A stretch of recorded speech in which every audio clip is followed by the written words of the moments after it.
Some men come home from war, whereas other men bring that war back home with them.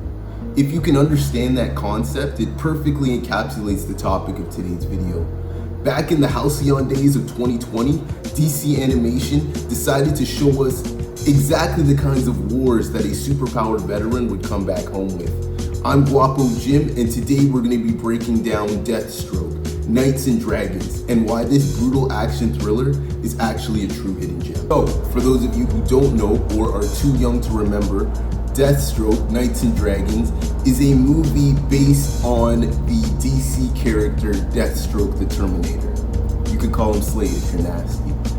Deathstroke, for all intents and purposes, I'm not gonna lie, he's one of the sickest Bodman characters in the whole DC universe.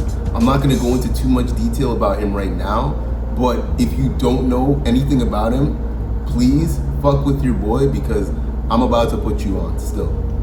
As the audience, we get to follow Slade Wilson, aka Deathstroke. Basically, after going through some crazy military experiments, my guy, like any classic comic book character, he obviously comes out of those experiments with superpowers. So with these new abilities, coupled with his military training, he decides, fuck it, I'm gonna do it live, and he becomes the deadliest assassin in the whole DC universe.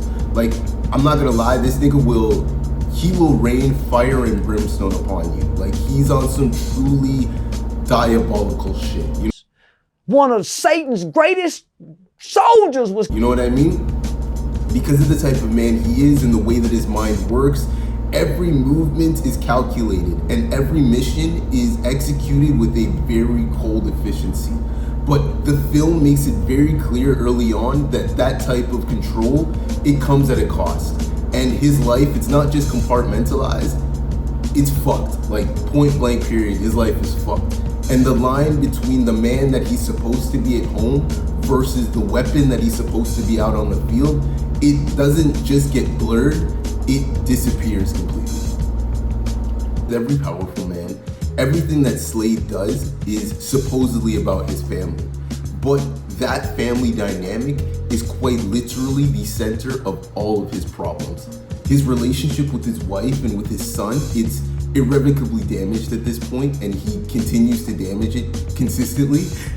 And in a cruel twist of fate, the one area where he needs to be vulnerable and show some level of, I don't want to say weakness, but some level of submission, that's the one area where he just cannot.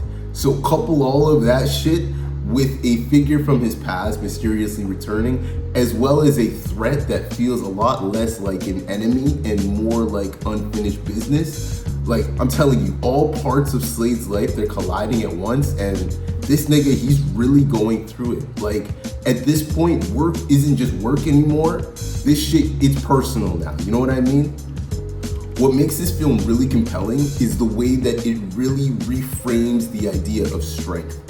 Slade's physical dominance, it's never in question. The way he moves, it's brutal and unflinching. Couple that with his healing factor, and he truly feels like an unstoppable force. Like, the fights, they're not performative in the slightest. They feel almost more like consequences in action. But on an emotional level, again, he's unstable as fuck. So it's like, the more that he tries to solve his problems the only way that he knows how, the more evident it becomes that his greatest weakness isn't actually his enemies, but it's more the idea that he doesn't know how to be anything else other than the weapon that he was trained to be. Hey, what's Guan and Slime? If you're watching this right now, I'm going to assume that you're probably a fan of stylish, sword-swinging swashbucklers. Try saying that 5 times fast. If that's the case, The Mask of Zorro would be your shit. I actually made a video breakdown about that film, and I've left the link in the description below. Do yourself and your boy a big favor and check it out. You will not be disappointed. I also do want to add, this is a small channel, so if you like this video and you want to help support Guapo Jim Ministries, I'm going to need you to like this video, subscribe, comment, share, hype a nigga up, the whole YouTube algorithm shit. All support really is super appreciated. With that out of the way, let's get back to some Deathstroke, baby. From a production standpoint, this movie was not even really supposed to be a movie, if you understand where I'm coming from. What I mean by that is that it was originally written and posed to be a 12-episode miniseries. Shout out to J.M. DeMatteis, prolific comic book and TV writer in his own right. If you know, you know. As with all things, the studio got involved. They didn't want this to be a miniseries anymore. They turned it into a movie. So when it did finally come out, the reviews were kind of mixed. Basically, a lot of the critics, they really praised the action scenes as well as the emotional depth, but a lot of the people, they weren't really fans of the animation style, if you will. As I've said plenty of times, critics are paid hating ass niggas, so it's like, you know, you gotta take that with a grain of salt. If you ever do want to see what the critics were talking about, you can find this movie streaming today on Prime Video as well as on Apple TV. All in all, I really enjoyed this movie. Like, if you guys watch this channel enough by now, it's become very obvious that I quite love comic books. Like, they've been a part of my life, my whole life pretty much. Like, I quite literally learned how to read by reading comic books.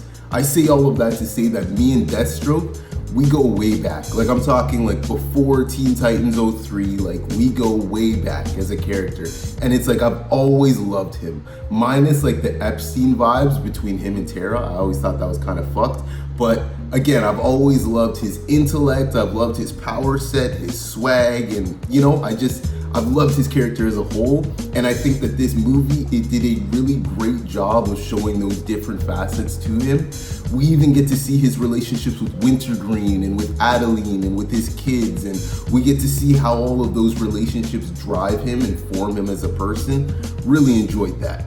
Because this is a comic book movie, again, especially set in the DC universe, we do get to see a lot of those other like DC assassin characters, if you will. Like, we got to see Bronze Tiger, we got to see Lady Shiva.